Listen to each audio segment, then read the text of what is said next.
नमस्कार मित्रों, हमारी सीरीज चल रही है एपिसोड नंबर 14 की, जिसमें हम बात कर रहे हैं भृगु संहिता की। भृगु संहिता के अंतर्गत आज हम बात करने जा रहे हैं तुला लग्न के पंचम भाव में यदि सूर्य स्थित हो तो उसके क्या फलादेश होंगे। प्रथम भाव में 7 नंबर का मतलब होता है तुला लग्न, और तुला लग्न में सूर्य एकादश भाव का स्वामी होता है। एकादश भाव का स्वामी होकर जब यह पंचम भाव में बैठता है तो यह अपनी तुला लग्न की अगर बात करें तो यह अपनी शत्रु राशि में हो जाता है। शत्रु राशि का सूर्य व्यक्ति को परेशानी उत्पन्न करने का कारक बनता है। पंचम भाव से संबंधित जो भी कंटेंट्स हैं उससे संबंधित व्यक्ति को परेशानी पैदा करेगा। पंचम भाव होता है संतान का, शिक्षा का, माध्यमिक शिक्षा का, पद का, प्रतिष्ठा का, बुद्धि का। तो इनसे संबंधित व्यक्ति को नकारात्मक फल प्राप्त होंगे।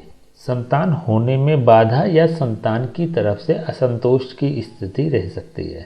माध्यमिक शिक्षा में रुकावटें आना अथवा माध्यमिक शिक्षा से संबंधित परेशानियां उत्पन्न होना। शत्रु राशि में बैठकर सूर्य इस प्रकार के कंटेंट्स देने वाला बन जाता है।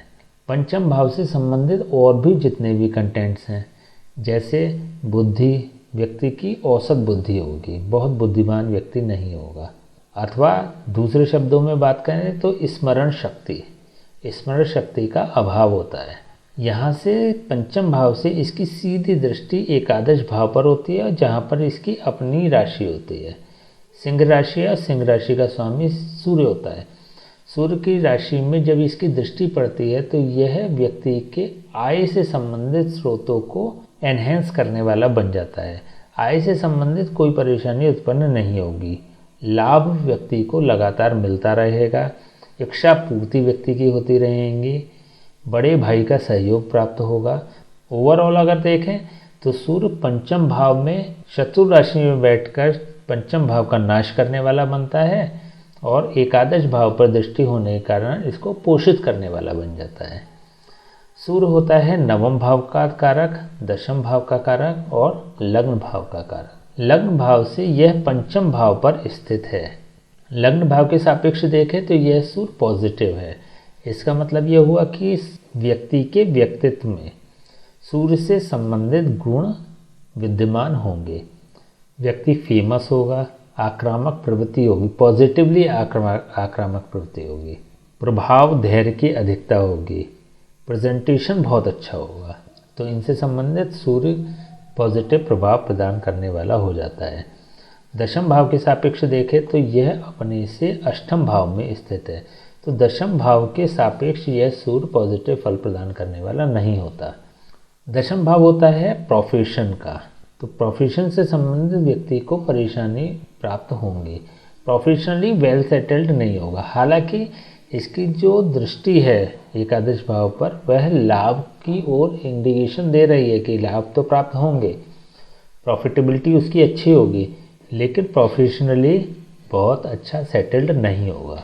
देखिए, इसका एक और भी कारण है, जैसे भी हम बात कर चुके हैं कि पंचम भाव होता है स्मरण शक्ति का, माध्यमिक शिक्षा का। तो माध्यमिक शिक्षा के लिहाज से अगर देखें तो यह पॉजिटिव स्थिति नहीं दिखाई देती। तो प्रोफेशनली सेटल्ड होने में भी इसको परेशानी उत्पन्न होंगी। नवम भाव के अगर सापेक्ष देखें तो यह नवम भाव से नवम भाव पर स्थित है। नवम भाव होता है भाग्य भाव। तो भाग्य का भाग्य है, लेकिन यह अपनी शत्रु राशि में स्थित है। देखिए, ये जो शत्रु राशि का जो इफेक्ट है वो तो इन तीनों हाउसेज में रहेगा ही रहेगा। इवन ये 11th हाउस में भी वर्क करेगा कि यह अपनी शत्रु राशि पर स्थित है। शत्रु राशि का मतलब होता है ये ऑलरेडी वीक हो रहा है, यह है कमज़ोर हो रहा है। शनि इस पर नेगेटिव प्रभाव डाल रहा है। सूर्य ओवरऑल कुंडली में अगर देखें तो दबा हुआ है। तो भले ही ये नवम भाव से नवम भाव पर स्थित है तो पॉजिटिव तो है, लेकिन अगेन क्योंकि ये अपनी शत्रु राशि में है तो भाग्य के सापेक्ष भी अगर देखें तो ये सूर्य एवरेज रिजल्ट्स प्रदान करने वाला होगा। व्यक्ति बहुत अधिक भाग्यशाली नहीं होगा। सूर्य अपनी शत्रु राशि में भी स्थित है तो यह भाग्य में अवरोध प्रदान करने वाला बनता है। इट मीन्स कि कभी कभी भाग्य बहुत अच्छा साथ देगा और कभी कभी भाग्य बहुत नेगेटिव अप्रोच वाला बन जाता है। तो लाभ होगा तो कभी बहुत अच्छा होगा, नहीं होगा तो बहुत लंबे समय तक लाभ की कोई स्थिति नहीं बनती, भाग्य की कोई स्थिति नहीं बनती, भाग्य का साथ नहीं मिलता। विशेष रूप से सूर्य के समय में 22 साल की अवस्था में अथवा 44 साल की अवस्था में विशेष रूप से भाग्य का साथ नहीं मिलेगा, अथवा 22 साल की उम्र से पहले का जो समय होगा वो काफ़ी स्ट्रगल वाला होगा, संघर्ष वाला होगा। 22 प्लस की एज के बाद या सूर्य पॉजिटिव रिजल्ट्स प्रदान करने लग जाता है, उसके बाद चीज़ें बेहतर हो जाती हैं।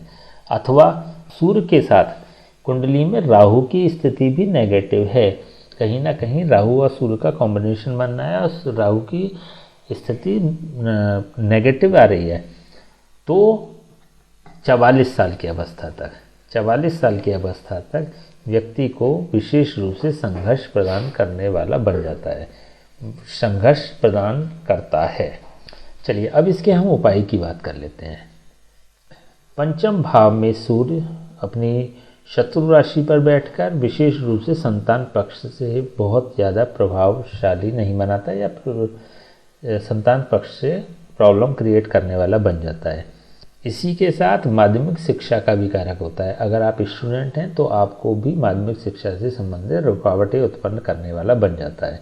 माध्यमिक शिक्षा होती है 7th क्लास से लेके और 12th तक की एजुकेशन, जो कि एक अहम रोल अदा करती है करियर के सेटल्ड होने में, प्रोफेशनली फील्ड को चूज़ करने में। प्रोफेशनली फील्ड का कारक होता है 9th हाउस, तो 9th हाउस तब अच्छा होगा, मैच्योर्ड होगा, क्योंकि देखिए ये 9th हाउस का भाग्य है। अगर ये बेहतर होगा तभी 9th हाउस बेहतर होगा, ये अगर बेहतर नहीं है पंचम भाव तो 9th हाउस भी बेहतर नहीं होगा। एक स्थिति ये और बनती है कि यह त्रिकोण स्थान है, त्रिकोण स्थान कुंडली का बहुत शुभ भाव होता है। ऐसे में सूर्य की वहाँ पर प्लेसमेंट, वो भी शत्रु राशि में, तो पंचम भाव को पूरी तरह से डैमेज करने का कार्य करता है। हम पहले बात कर चुके हैं कि सूर्य जिस भाव पर बैठता है उसकी हानि करता है, और जिस भाव पर दृष्टि होती है उसको पोषित करने वाला होता है। तो यहाँ पर ये पंचम भाव पर बैठकर पंचम भाव का नाश करने वाला हो जाता है विशेष रूप से, इसलिए इसका उपाय होना बहुत आवश्यक हो जाता है। ऐसे में सबसे अच्छा उपाय यह है कि महिलाएं अपने दाएं हाथ की कलाई में, पुरुष अपने बाएं हाथ की कलाई में तांबे का कड़ा रविवार के दिन धारण करें, जिससे कि यह एकादश भाव में मूव करने लगेगा, एकादश भाव में क्लिक करने लगेगा, जिससे कि इसका प्रभाव पंचम भाव से हटकर एकादश भाव पर आएगा और यहाँ पर इसकी स्वग्रही राशि है, बहुत पॉजिटिव वर्क करने वाला बन जाता है। पहले हम बात कर चुके हैं सूर्य की जो प्लेसमेंट होती है तृतीय भाव में और एकादश भाव में सबसे ज़्यादा यह कंफर्टेबल फील करता है। तो ऐसे में अगर महिलाएं अपने सीधे हाथ की कलाई में और पुरुष अपने बाएं हाथ की कलाई में अगर तांबे का कड़ा धारण कर लेते हैं रविवार के दिन, तो यह एकादश भाव को क्लिक करेगा और यह कुंडली में पॉजिटिव हो जाएगा। एकादश भाव में यदि शत्रु ग्रह हैं, जैसे शनि हो गया, शुक्र हो गया या राहु हो गया, इन तीनों में से कोई भी ग्रह है, तो फिर ये वाला उपाय नहीं करना है, फिर तृतीय भाव के सापेक्ष उपाय करना पड़ेगा। इसका मतलब महिलाएं अपने बाएं हाथ की कलाई में, पुरुष अपने दाएं हाथ की कलाई में तांबे का कड़ा धारण कर ले, जिससे कि यह तृतीय भाव में क्लिक करने लगेगा और इसके पंचम भाव से प्रभाव खत्म होंगे। लेकिन यहाँ पर भी विशेष रूप से ये देखना है कि इसके शत्रु ग्रह स्थित ना हो, राहु, शनि या शुक्र विशेष रूप से स्थित ना हो, तो यह बेहतर होगा। अगर यहाँ पर भी इसके शत्रु ग्रह स्थित होते हैं या इन तीनों में से विशेष रूप से कोई ग्रह स्थित होता है, तो फिर आपको 9th हाउस के सापेक्ष उपाय करना पड़ेगा। उसमें रविवार से शुरू करके 43 डेज मंदिर में गेहूं दान करें। मंदिर में गेहूं दान करने से यह 9th हाउस को क्लिक करने लगेगा। 43 डेज लगातार कीजिएगा, लेकिन यहाँ पर भी विशेष रूप से ध्यान देना है कि इसके शत्रु ग्रह ना हो। ठीक है, तो आज हमने बात करी सूर्य यदि पंचम भाव में तुला लग्न में स्थित हो तो उसके क्या फलादेश होंगे। नेक्स्ट वीडियो में बात करेंगे तुला लग्न के षष्ठम भाव में यदि सूर्य स्थित हो तो उसके क्या फलादेश होंगे। तब तक के लिए हमें आज्ञा दीजिए, नमस्कार।